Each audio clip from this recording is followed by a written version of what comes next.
Today is June 20th, 2024. My name is Charles Switter. Today I'm presenting part one of my series, The Happiness Trap. The reference for this material comes from the book actually titled The Happiness Trap, written by Russ Harris and Bev Ashbit. My main message, and you'll have to listen to the entire presentation before it will make sense to you, don't fight emotional distress. Change the internal causes. And the internal causes I'm referring to are irrational beliefs. If you ask people what they want and why it's important, you'll get two answers. First, people say they want success in satisfying their goals, aspirations, and ambitions. Second, people will say they want to be happy. However, if you continue to probe asking people why they want to be successful, their final answer is they want to be happy. So happiness is the ultimate currency of a life worth living and the most important need on the hierarchy of human needs. But unknowingly, people pursue happiness in the wrong way, directly through success in their outer world. But any goal based on erroneous beliefs about what's best for a person will not succeed in getting happiness, but only disappointment in return. The failure to secure true happiness from success simply leads to more unhappiness. Happiness is more of an inner world phenomenon rather than an outer world experience. Happiness depends on having the right worldview, values, and rational beliefs to sustain high levels of happiness despite whatever are the conditions in the outer world. Even adversity in the outer world cannot ruin a person's happiness if the right conditions prevail in their inner world. Many people think that happiness is something that everyone has, but not them. But that's a myth. And Proposition 1 discusses some of the happiness myths that lead people into the happiness trap. Happiness is a natural state for human beings. Not necessarily natural all the time. And that if you're not happy, then you're defective in some way. There's something wrong with you. To create a better life, you must eliminate all negative feelings. However, this is impossible if you harbor irrational beliefs. Another irrational myth is you should be able to control what you think and feel all the time. However, willpower is limited. People possess many untruths about happiness and how to elevate their happiness.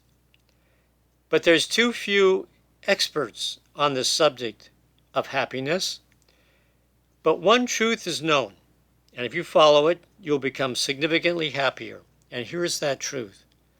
Do not become so attached to your expectations or dependent on your circumstances in your outer world for your happiness. If you want something, but yet not be upset that you don't have it, that's a control that can lead to less emotional distress.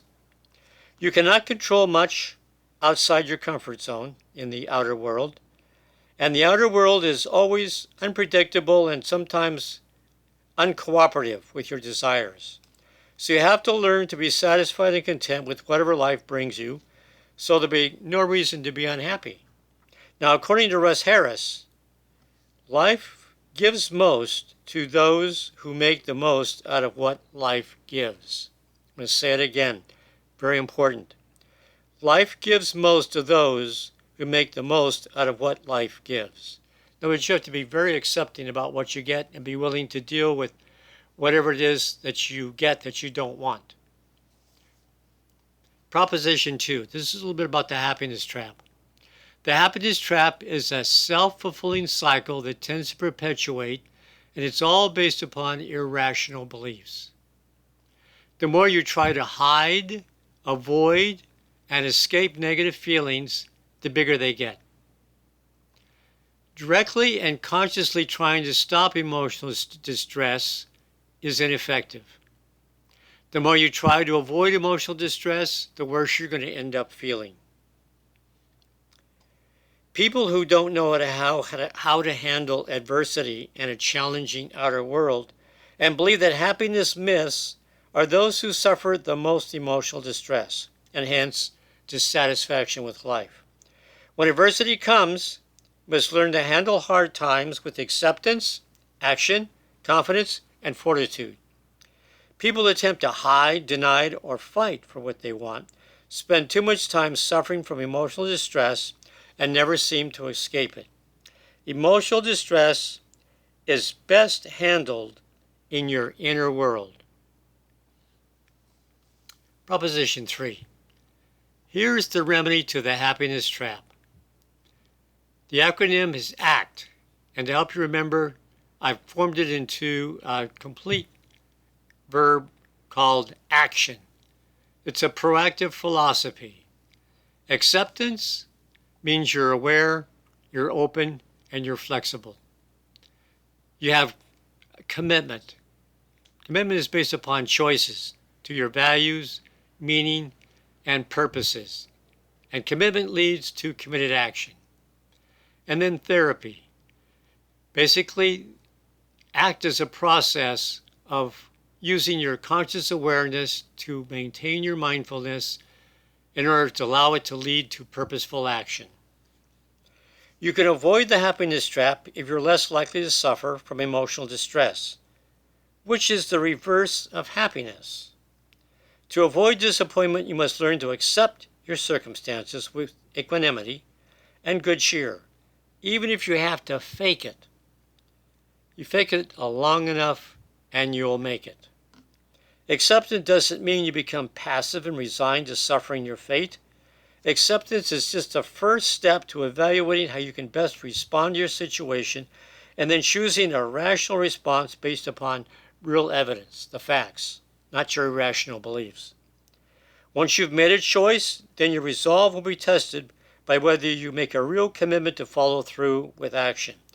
If action doesn't follow, then you're not truly committed to your choice.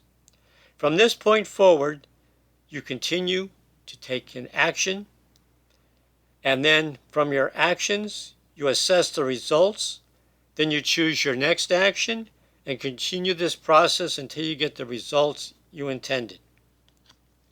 Now, my final message is that happiness is an achievable goal if it's done right.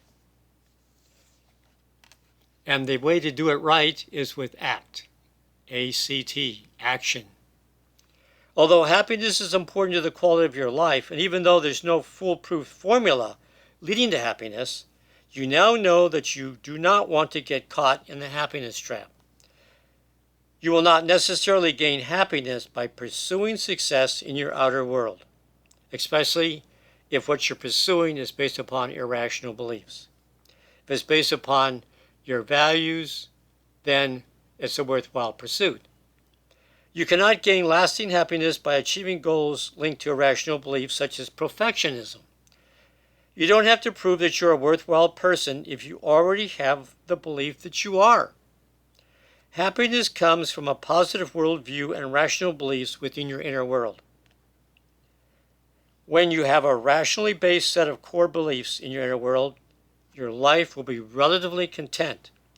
Contentment will be reflected by a rational approach in dealing with the outer world based upon your values, bringing joy from working on value-driven goals, and with lesser concern for the outcome. Contentment and joyfulness will make for a happy life. Well, that's all for now. Stay tuned for part 2, and remember to stay positive, because you'll be happier, healthier, and live longer if you do.